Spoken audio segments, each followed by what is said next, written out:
Hey guys, in today's video, I'm going to be showing you what is in my yoga teacher training bag. Quick side note, we're gonna be painting the room this color. Let me just get my fucking bag real quick, okay?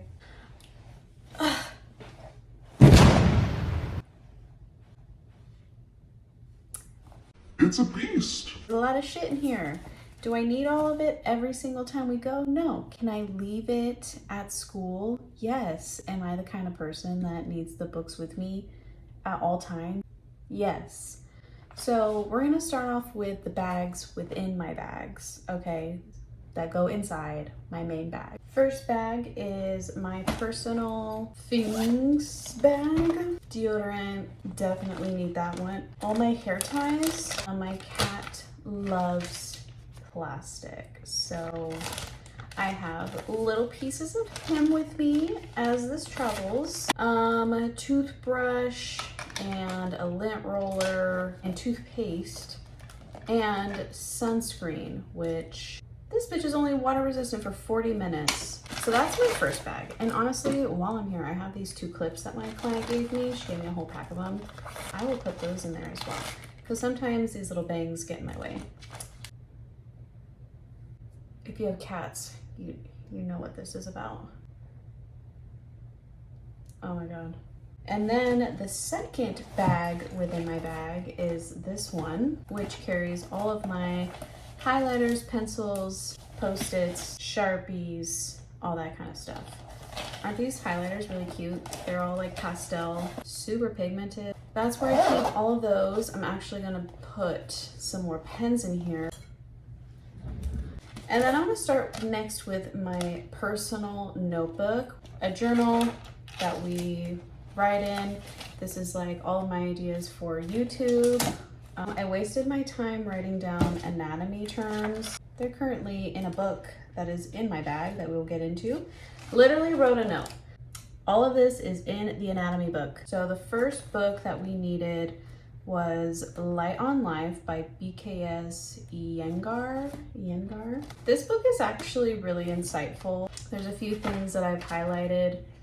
Health begins with firmness in body, deepens to emotional stability, then leads to intellectual clarity, wisdom, and finally unveiling of the soul.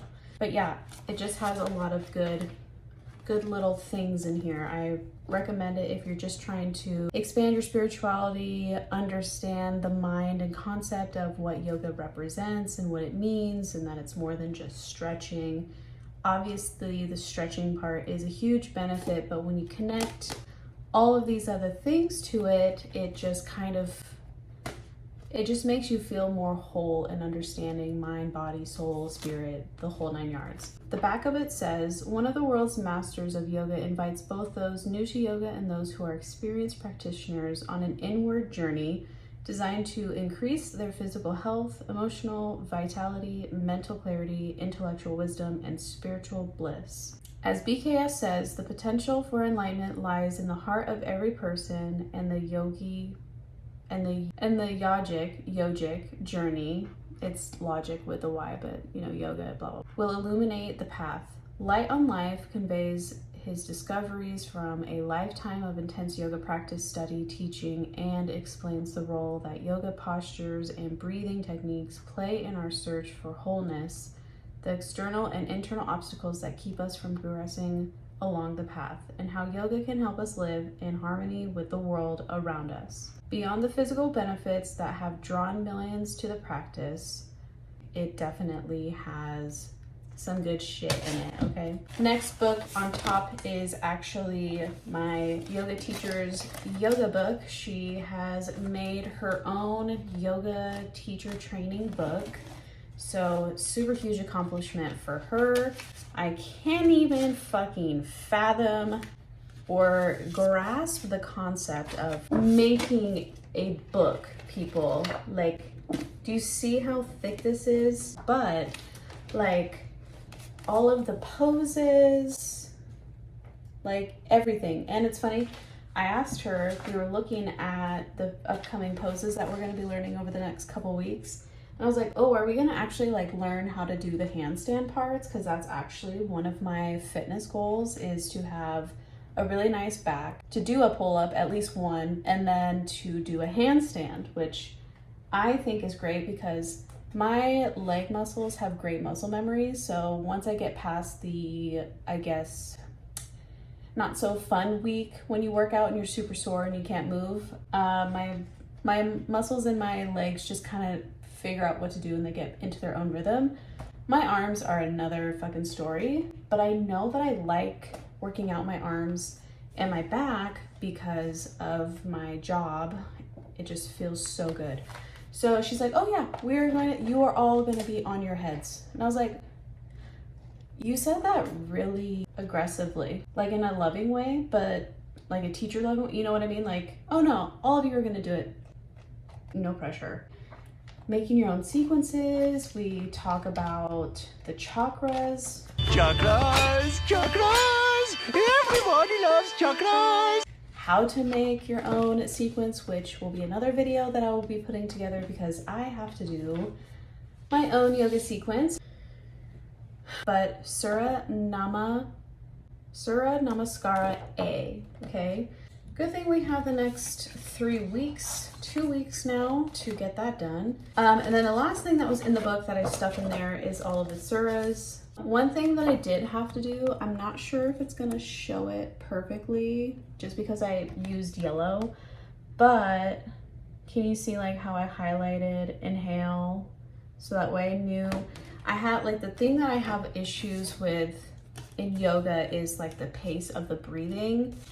Obviously you can breathe at your own pace, but the way that my mind works is if someone's saying inhale, and then this inhale is what feels like 10 years, I'm feeling like I'm not allowed to exhale. Like the point is when you're exhaling and compressing, you want to express everything out. So you're, exhaling. And when you're inhaling, it's expanding. So as long as you're expanding and breathing, and then when the big exhale and inhale is within the movements, you get the benefits. So the next book in my bag, I haven't read a single fucking page from this book. So this one is light on yoga. Again, I cannot tell you anything about this book. I should probably get to my reading because I spent money on these books. So Light on Yoga has become the Bible for hundreds of thousands of people who practice yoga daily with this method for exercise, meditation, or simply relaxation.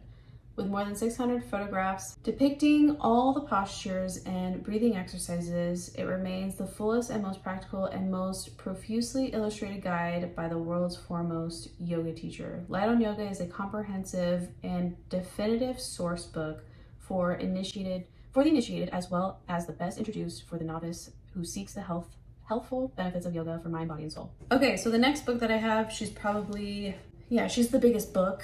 Again, I haven't fully deep dived into this book either, but I think there's a reason why I haven't dived into this one and this one, because I'm now making my own yoga sequence. So since I'm doing that, these two books and also this book, all three of these books I think are going to help me tremendously in putting together a sequence. Which, another thing that I've really been looking into is a playlist for my sequences. I'm just gonna express something really quick.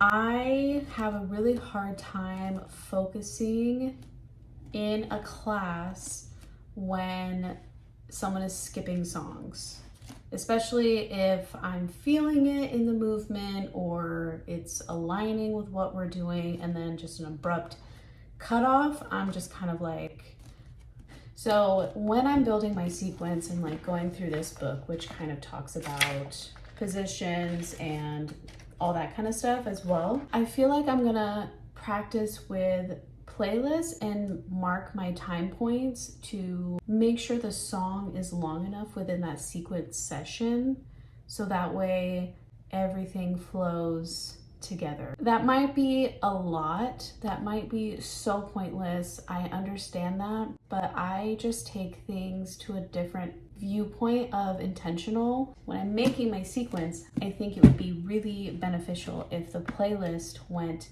effortlessly with it. I can hope that they can feel the intention and really deep into their own journey of healing and all that kind of stuff. So we'll go over that with that video, but next book is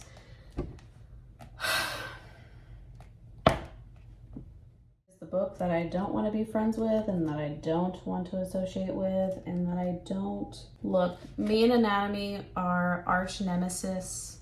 We are enemies because my brain cannot compute their terminology. But that's something that I have to just understand, that anatomy will forever be a part of my life because I am a living fucking skeleton with flesh, skin, tendons, bones, and ligaments and whatever else. Look, I had to do anatomy in beauty school, believe it or not. We had to do the neck and up.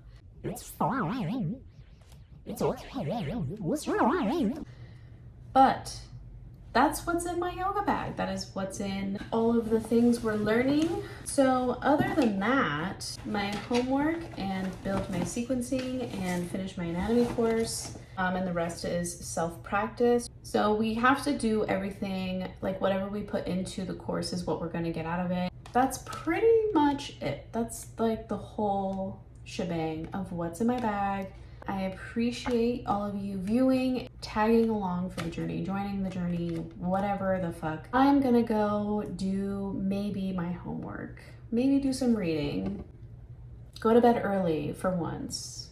The night is still young. We have plenty of options. Thanks.